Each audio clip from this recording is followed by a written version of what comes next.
Right when your savings start to grow, when the goal finally feels real, something pulls you back. That's your mind. And everyone talks about building wealth. Everyone talks about financial freedom. Everyone talks about their first million. But almost no one talks about the most brutal part of the journey, saving your first $10,000. It's strange because this is where most people fail, not at a million, not at investing, right here.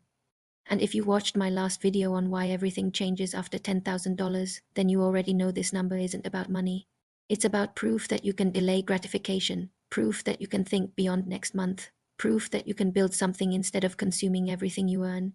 And that's exactly why most people never reach it. I've spent a lot of time watching people try and fail to save their first $10,000. Smart people, hardworking people, people who earn decent money. And what I've noticed is this: the problem isn't budgeting. It's not coffee.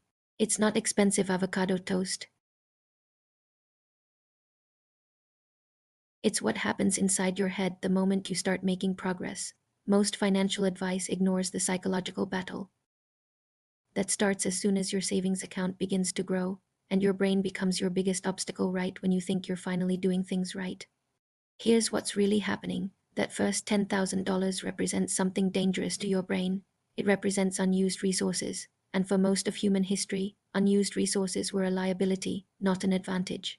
Your brain is still wired for survival, not modern finance, and when it sees thousands of dollars sitting there, doing nothing, it starts looking for reasons to get rid of it. This leads to the first trap, the proximity problem. The closer you get to $10,000, the more reasons your brain creates to spend it. At $2,000 saved, nothing happens. At $5,000, you feel proud. At $8,000, things start coming up. Your car suddenly needs work. A trip feels deserved. An upgrade feels responsible. None of these thoughts feel reckless. They feel reasonable. That's why they're so dangerous. This isn't bad discipline. It's ancient programming. Your brain doesn't understand saving for the future. It understands using resources before they disappear. So right when you're close, it pushes you to cash out.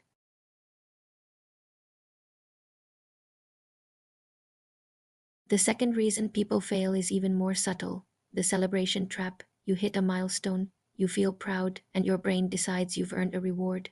Maybe it's a nice dinner, maybe it's a purchase you've been delaying, maybe it's a short getaway. Nothing extreme, nothing irresponsible, but this is where momentum dies. Celebrating financial discipline by spending money feels harmless, but it quietly resets your progress.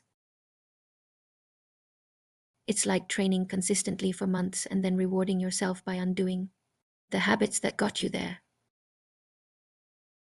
Most people don't quit saving, they celebrate themselves out of it. Then comes the third trap: comparison paralysis. While you're saving, everyone else seems to be spending: friends buying cars, coworkers traveling, neighbors upgrading their lifestyle, and you start wondering if you're doing something wrong. What you don't see is that most of what you're comparing yourself to is financed. That lifestyle is borrowed from the future. You're measuring your long-term discipline against someone else's short-term consumption, and somehow convincing yourself you're losing. This makes saving feel like punishment instead of progress. The fourth reason people fail is what I call milestone blindness.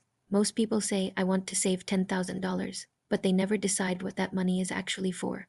Without a clear purpose, your brain treats it like a meaningless score, interesting to reach, but not worth protecting. That's why so many people finally save $10,000 and then immediately spend it. They reach the number, but it wasn't connected to anything bigger. And then there's the most damaging pattern of all: the reset mindset. Save a few thousand, spend it, start over, save again, start over. Each reset feels manageable at first, but over time, something changes, confidence erodes, the disappointment stacks up. Even if you don't consciously admit it, you start believing this just isn't something you're good at. A setback feels like failure instead of part of the process. What makes all of this worse is that these traps don't feel like self-sabotage in the moment. Your brain gives you logical, convincing reasons. Everything sounds reasonable when it happens. That's why willpower doesn't work. You're not fighting temptation, you're fighting evolution. And here's the part most people don't want to admit: your brain isn't trying to keep you broke, it's trying to protect you from responsibility.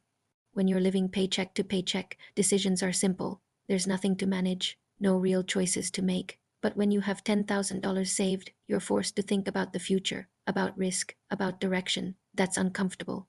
So your brain removes the problem the easiest way possible. It gets rid of the money. The people who actually save their first $10,000 aren't more disciplined. They just stop trusting their impulses. They build systems that make saving automatic and spending inconvenient. They separate accounts. They add friction. They give their money a purpose. Most importantly, they stop seeing 10,000 as money they can spend later and start seeing it as proof of who they are becoming. Once that shift happens, something changes. The next $10,000 becomes easier, not because life improves, but because identity does. Saving your first $10,000 isn't a financial milestone, it's a psychological one. Most people never pass it. And that's why they stay stuck in the earn and spend cycle for decades. If you haven't reached it yet, now you know why. And in the upcoming videos, I'll break down the exact systems that make saving inevitable instead of exhausting. If this helped you see things differently, like the video, subscribe, and I'll see you there.